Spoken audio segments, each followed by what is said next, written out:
Hey salut, j'espère que vous allez bien, c'est Zogma. Aujourd'hui on se retrouve pour parler des jeux auxquels j'ai joué cette semaine avec une tête un petit peu fatiguée puisque je suis un peu malade, donc j'espère que ce que je vais vous raconter sera à peu près cohérent et compréhensible. Aujourd'hui on va parler essentiellement de 4 jeux plus 2 en bonus à la fin, en bonus parce qu'on en a déjà parlé sur la chaîne, on a déjà fait des vidéos puisqu'il s'agit de Smitten et Dog Park, je vous en parlerai très brièvement, mais si vous voulez un avis plus complet, il vous suffira d'aller voir les vidéos sur ma chaîne. Et on commence tout de suite par Port Royal, la Big Box, un jeu de Pegasus Spiel porté chez nous par Funforge, et c'est un jeu de Alexander Pfister. Alors c'est pas la première fois que j'y joue à ce jeu, hein. J'y avais déjà joué il y a quelques mois, mais en multi, et je me suis rappelé qu'il y avait un mode solo dans ce Port Royal Big Box, et donc, eh bien c'est ce que je me suis lancé. Il y a même 2 modes solo, il y a un mode plus ou moins défi où on a un certain nombre de tours pour réaliser des missions, c'est assez peu intéressant finalement.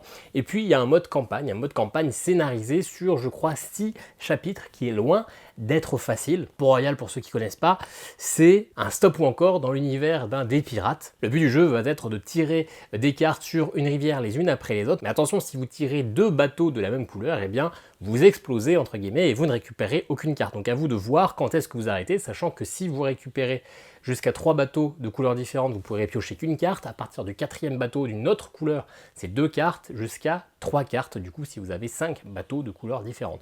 Bien sûr, en plus de ces bateaux qui vont vous permettre de gagner de l'argent, eh bien, vous allez pouvoir recruter différents spécialistes, des amirals, des capitaines, etc., qui vont vous permettre d'avoir plus de puissance pour éventuellement renvoyer en défausse un navire qui ne vous intéresse pas, parce que c'était le navire qui vous a explosé, ou encore différents personnages qui vont vous permettre d'avoir plus d'argent. Ça, c'est pour le principe de Port Royal. Et du coup, au niveau de la campagne, c'est à peu près la même chose, hein. Ça reprend exactement le même principe, sauf qu'on va avoir une petite histoire, et puis on aura un certain nombre de tours également pour valider des objectifs bien précis avec des embranchements un peu différents suivant si vous avez réussi à valider tel objectif avant tel quota de la partie, ce qui est plutôt sympa parce que du coup toutes les parties seront pas exactement les mêmes, avec des fois des morceaux qui seront plus ou moins faciles. Alors il faut se le dire, hein, il faut absolument pas mettre les extensions parce que sinon ça va diluer les cartes nécessaires à valider les objectifs, donc il faut vraiment jouer avec le paquet de base et le paquet du mode l'aventure commence, parce que sinon le jeu devient infaisable, sachant que là c'est essentiellement basé aussi sur la chance, puisque la carte dont vous avez besoin pour valider la mission, elle est peut-être tout au fond du paquet, et puis finalement vous pouvez faire tout ce que vous voudrez, et vous serez coincé. Dès que vous perdez une mission, vous pouvez recommencer avec 3 pièces d'or de départ. Quand vous faites l'aventure aussi, vous choisissez un de vos personnages qui aura des petites compétences un peu différentes, un peu plus de puissance, un peu plus d'argent, etc. Et puis vous avez un petit côté legacy, vous rajoutez des nouvelles cartes à chaque nouvelle aventure. C'est un jeu que je n'aime pas beaucoup, Port Royal. Il m'a été vendu à l'époque quand je l'avais acheté comme le meilleur stop ou encore, et finalement moi j'avais trouvé ça un peu plat, je trouvais qu'il y avait beaucoup trop de cartes de personnages à acheter, finalement beaucoup plus que des bateaux, donc vous pouvez des fois tirer plus de 10 cartes comme ça sans exploser, mais par contre vous êtes spammé de tous les différents personnages, et j'ai trouvé ça finalement assez peu rigolo. À 2, ça marche pas des masses, alors qu'il y a des stops ou encore qui marchent très bien à 2, comme Can't Stop, là franchement j'avais trouvé, on s'était plutôt ennuyé. Et en mode solo, ce mode campagne, finalement c'est un peu pareil. On est vraiment très dépendant du hasard de la pioche pour valider nos objectifs. Et en plus, les objectifs sont quand même de plus en plus compliqués, hein. Pour valider le 5e, parce que finalement il n'y a que 5 chapitres, j'ai galéré, j'ai dû recommencer une paire de fois. Donc moi, clairement, pour moi, c'est pas un bon stop ou encore. J'accroche pas des masses, on est noyé sous les personnages, on a assez peu ce côté est-ce que je continue ou j'arrête, parce que finalement, je trouve que c'est excessivement compliqué d'avoir 4 bateaux de 4 couleurs différentes. Donc généralement on va s'arrêter, on va piocher qu'une carte parce qu'il y a trop de risques d'exploser. Je trouve que c'est mal réparti, pourtant c'est plus de 250 000 exemplaires vendus, donc je ne sais pas si c'est parce que c'est le premier du genre ou quoi, mais chez moi ça n'accroche pas. Donc vous me direz, vous en commentaire, si Port Royal c'est un must-have, et donc si ce n'est que moi qui n'accroche pas. On va passer sur un petit jeu, Solar Storm, un jeu d'Aiden Lothar, édité par Bad Taste Games, BTG ou Boom Boom Games, je sais pas, il y a trois éditeurs, je ne sais pas lequel est le français. Un petit jeu qui m'a été conseillé par plusieurs personnes suite à ma vidéo des tops, de mon top 10 des jeux solo. Et donc, effectivement, il était pas très cher puisqu'il était bradé chez Philibert, donc j'en ai profité pour me l'acheter.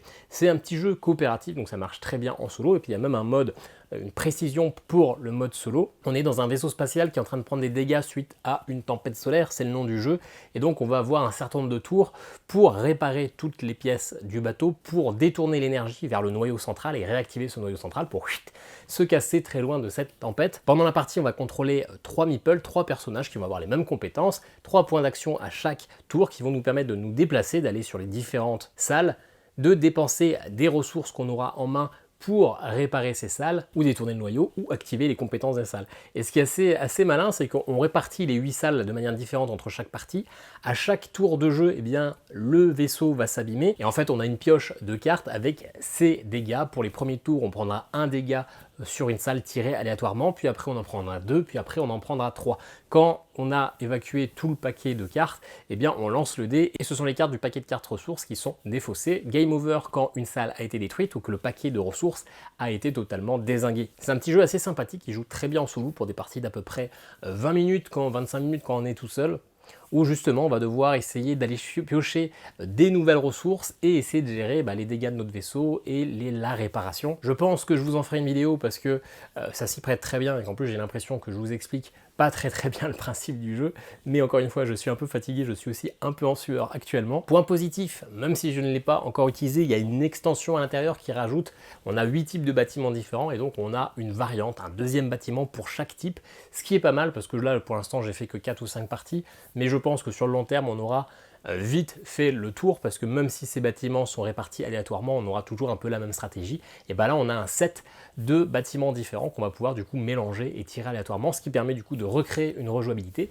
Pour l'instant, eh bien, j'en ai pas eu besoin parce que je suis en train d'essayer de monter petit à petit en difficulté avant de changer les bâtiments. Il y a 4 niveaux de difficulté pour l'instant, je joue en difficile et ça se passe pas trop mal une fois sur deux. Mais du coup, heureusement qu'il y a cette petite extension, c'est assez salvateur, je pense. Et voilà, pour résumer, un petit jeu coopératif de gestion de ressources qui marche plutôt pas mal. L'autre jeu qui m'avait été énormément conseillé lors de mon top 10 des jeux solo, c'est Under Falling Skies. J'ai pu me le procurer, alors pour l'instant je n'ai fait que 2 parties, je n'ai pas encore commencé le mode campagne. C'est un jeu de Yellow fait par Thomas Houllier et c'est un jeu uniquement solo, un jeu 2D. C'est un jeu dans lequel on va mettre une longue piste de planches en bois sur lesquelles on va avoir un vaisseau mère tout au bout qui va relarguer des vaisseaux, qui va avancer petit à petit jusqu'à notre base. Si le vaisseau mère avance jusqu'à un certain seuil, eh bien on a perdu et donc à nous d'affronter les différents ennemis, d'augmenter notre influence jusqu'à ce que on gagne. C'est une course entre le vaisseau mère et nous-mêmes. C'est assez sympa. Pour l'instant, je suis assez novice, je débute. On va avoir 5 dés qu'on va lancer. On va poser ces dés sur des cases, sur notre petit plateau, sur notre caserne, et on va pouvoir poser qu'un dé par colonne. Donc à nous de choisir dans la colonne quel est le bâtiment qu'on veut utiliser. Est-ce que ça va plutôt être des dégâts qu'on va vouloir faire sur les ennemis? Est-ce qu'on va vouloir augmenter notre énergie? Est-ce qu'on va vouloir faire avancer la foreuse pour avoir plus de salles, pour avoir plus donc de compétences pour les prochains tours? À vous de choisir. Quand vous posez un dé sur une colonne, eh bien vous allez avancer tous les vaisseaux de cette colonne du nombre de cases affichées sur le dé. Donc à vous de gérer aussi le dé que vous allez poser pour que ces personnages avancent sur des zones où vous allez pouvoir les tirer parce qu'ils sont en cible, en ligne de mire. Donc c'est assez stratégique, sachant que vous avez 2 dés blancs. Si vous posez les dés blancs, vous êtes obligé de relancer toutes les autres dés, ce qui peut être des fois salvateur, comme au contraire un petit peu enquiquinant. J'ai beaucoup aimé mes 2 premières parties, même si pour l'instant je joue plutôt en mode facile. Mon gros problème avec ce jeu, c'est que la piste d'ennemis, elle est ultra longue, ça ne tient pas sur ma table. Alors je joue sur mon bureau avec mon clavier, je suis obligé de retirer totalement le clavier parce que la piste elle est ultra longue. Ça aurait nécessité peut-être des tuiles un tout petit peu plus petites, histoire que ça tienne mieux sur une table, parce que c'est vraiment, je pourrais même pas vous en faire une partie en soi, parce que il faudrait que je mette ma caméra super haut dans le ciel pour voir tout le tableau. Et c'est ce qui me gêne d'ailleurs le plus, c'est que je suis obligé de virer totalement mon clavier de mon bureau pour pouvoir jouer. Ceci dit, ça a l'air quand même assez stratégique, mais ça n'a pas l'air simple du tout. Pour l'instant, je suis à 50% de victoire. Il y a un mode campagne, je n'ai pas encore pris le temps de l'essayer, parce que, encore une fois, je débute, et il conseille, avant de commencer la campagne, de bien connaître les règles, de bien connaître le jeu. Alors j'imagine que la campagne, elle est franchement pas facile, mais ce que j'ai beaucoup aimé, c'est que la première page du livret de campagne, c'est une petite page de BD, donc ça a l'air d'être bien scénarisé, et dans un style comics. et ça, j'aime beaucoup. Donc pour l'instant, il faut que j'y joue plus pour vous donner un avis totalement complet. J'aime bien le principe, mais ça a l'air d'être franchement très casse-tête, ça a l'air de faire chauffer les neurones. En parlant de faire chauffer les neurones, j'ai fait ma première partie de Terraforming Mars Expedition RS. Pareil, ça fait une paire de mois que je l'ai acheté celui-ci, mais j'avais toujours pas pris le temps d'y jouer et clairement, je me suis fait défoncer lors de ma première partie. Alors une première partie qui a duré 1h10, non pas parce que les règles sont compliquées, au contraire, les règles sont très fluides. À chaque tour, eh bien, on va devoir choisir une des 5 cartes actions de notre main qu'on va poser. L'automa, l'adversaire, va aussi poser une de ces cartes. Et donc, on va faire sur notre propre carte l'action principale et l'action secondaire, puisque c'est nous qui avons joué. Et on va également faire l'action de la carte de l'adversaire, en se rappelant bien qu'on fait d'abord la carte 1, puis la carte 2, puis la carte 3, puis la carte 4, puis la carte 5. Et donc, on fait toutes nos actions. Une fois que l'automa a joué les 5 cartes différentes, les 5 cartes actions, eh bien, on avance le curseur, le compte-tour d'un tour, et donc on va faire ça 4 fois, sachant que pour le 4e tour, on va choisir dans quel ordre l'automa va jouer ses cartes, et donc c'est une course contre la montre. On ne joue pas les points face à l'adversaire, on a 20 tours pour réussir totalement à terraformer Mars, à retourner toutes les tuiles d'océan, à augmenter la température jusqu'à, je sais plus, je crois que c'est 0 degré, et le taux d'oxygène à 30%, je ne sais plus combien c'est, mais c'est franchement ultra chaud. Je ne pense pas que ce mode solo soit pour les débutants. Je pense qu'il faut déjà être déjà c'est un mode coop qui a été adapté en mode solo. Je pense franchement qu'il faut déjà être un bon joueur de Terraforming Mars Expedition Ares pour réussir ce solo. J'ai joué comme j'ai pu sans trop connaître les cartes. J'ai bien aimé, c'est fluide, c'est sympa, mais il y a tellement de cartes que c'est difficile de partir dans une stratégie, de savoir vraiment quoi faire. En tout cas, sur une première partie, je pense qu'il va falloir que j'en fasse 3, 4, 5, 6 avant de vraiment prendre, savoir comment jouer, savoir quelle direction prendre, savoir quel combo de cartes est intéressant. Là, j'ai trouvé que le timing de jeu était comme assez chaud, hein, globalement. À la fin des 20 tours, j'avais totalement mis les océans, mais je devais être à la moitié des températures, à la moitié de l'oxygène. J'ai trouvé ça franchement très compliqué. Il n'empêche que le jeu est quand même vraiment sympa. On crée vraiment un moteur de ressources. Toutes les cartes sont différentes et finalement nous mettent bien dans le thème, parce qu'on a par exemple des récolteurs de food, des concours d'invention, des biomes préservés, des mines de surface, des convertisseurs de masse. C'est assez sympa. On est vraiment dans le thème, mais clairement c'est un jeu qui est compliqué pour un débutant. Alors heureusement qu'on ne gagne pas à chaque partie, mais il aurait peut-être été plus intéressant d'avoir un jeu plus accessible avec différents niveaux de difficulté. Alors on a différents niveaux de difficulté qui nous font avancer un petit peu sur les cases, mais c'est encore un petit peu trop difficile pour moi pour l'instant. Ceci dit, j'ai quand même bien aimé mon expérience, donc je vais y rejouer. Mais il faut un petit peu de temps à chaque fois, hein, parce que c'est 1 heure la partie. D'ailleurs, n'hésitez pas à me dire en commentaire, hein, si vous avez des grosses stratégies un peu classiques. Alors pas forcément en détail, parce que le but c'est de découvrir aussi soi-même comment gagner, mais s'il y a un truc quand même à savoir, eh bien je suis preneur. Voilà, on va parler rapidement de Smitten. J'ai déjà fait une vidéo sur le jeu, une vidéo de 12 minutes, donc elle est rapidement regardable, où il y a une partie complète. C'est le dernier jeu de chez Matago, crée la gamme Microgame, un jeu de Jamie Stegmaier. Ça veut dire qu'au départ c'était pas un button shy, c'était un jeu fait par Stonemaier Game. C'est un petit jeu de coopération à l'aveugle, mais qui peut être joué en solo. Dans ce cas-là, on a 2 mains avec à chaque fois une carte face cachée. On va devoir reconstituer 2 tableaux de 9 cartes. Ces tableaux qui apparemment représentent un peu tout l'univers de Stonemaier Game. Un tableau fait par Vincent Dutré, et donc à chaque fois vous allez poser une carte d'une main, à gauche ou à droite, c'est vous qui choisissez, et du coup la deuxième main va devoir jouer une de ces cartes en respectant les conditions qui sont écrites sur la carte qu'on a posée. Par exemple, il y a une carte qui va nous demander de jouer une autre carte dans le même tableau, il y a une carte qui va nous demander de compléter, que l'autre main complète une ligne sur un tableau ou une colonne déjà présent, et donc voilà, c'est un petit jeu de pose de cartes avec un petit peu de réflexion. Ce sont des parties ultra rapides de 4-5 minutes, c'est pas ultra compliqué, mais si vous jouez vraiment à la chie dedans, vous allez perdre, parce qu'il y a vraiment des cartes qui peuvent vous enquiquiner et faire que vous perdez la partie assez rapidement. Voilà. Plus d'avis dans ma vidéo, c'est sympa, c'est pas un grand jeu, mais c'est plutôt sympa. C'est clairement pas le pire de cette collection. Et le dernier jeu de la vidéo, c'est Dog Park, la vidéo qui est sortie jeudi. Pareil, je vais être assez bref. Un jeu de Lottie et Jack Hazel, édité par Lucky Dog Games. Alors pour l'instant, vous n'avez pas été des masses à regarder la vidéo, donc j'imagine que le jeu finalement vous freine, que le thème vous freine, le thème des chiens est assez peu fédérateur. Est-ce qu'avec des chats ça aurait été mieux? On ne le saura jamais.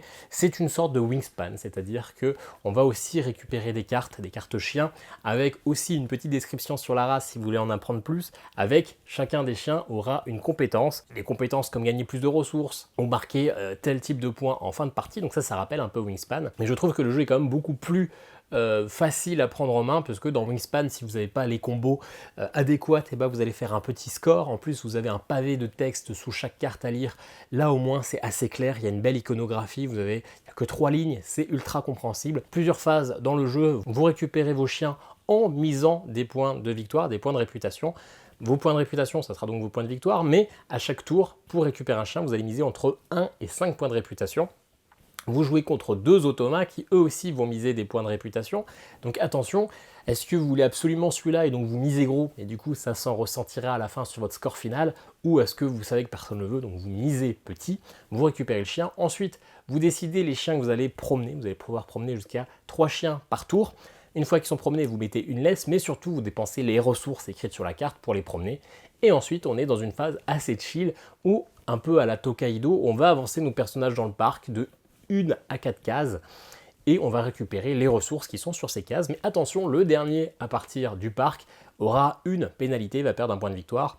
Donc à vous de vous balader, de prendre votre temps, mais peut-être pas trop. Ensuite, c'est le retour au chenil. Et les deux choses qui permettent finalement une bonne rejouabilité, c'est qu'à chaque phase, à chaque manche, on aura tiré une carte aléatoire qui va nous donner des petits objectifs ou des petites contraintes supplémentaires. Et la deuxième chose, ce sont les cartes experts, c'est-à-dire qu'à la fin du jeu, on va compter, en plus de nos points de réputation déjà présents et les points de réputation que les chiens vont nous donner, on va regarder les majorités. On aura tiré aléatoirement tous les types de chiens différents qu'on aura répartis, et donc on va regarder sur quel chien vous aurez la majorité. Si vous avez la majorité, vous gagnez les points. Donc peut-être que vous avez récupéré plein de chiens parce qu'ils combotaient un petit peu ensemble, mais que finalement ce sont que des chiens qui étaient assez peu attendus par les groupes experts, et donc finalement ce seront des majorités qui vous rapporteront que quelques points. A noter que le mode solo se passe donc quasiment comme une partie normale, puisque une partie normale vous jouez toujours au minimum à 3. Si vous êtes que 2 joueurs, vous jouez avec un automat. Là, vous jouez avec 2 automas qui sont ultra simples à gérer, et surtout que vous avez une carte défi. Il y a 4 défis en fonction de votre niveau de difficulté qui va vous demander d'avoir des ressources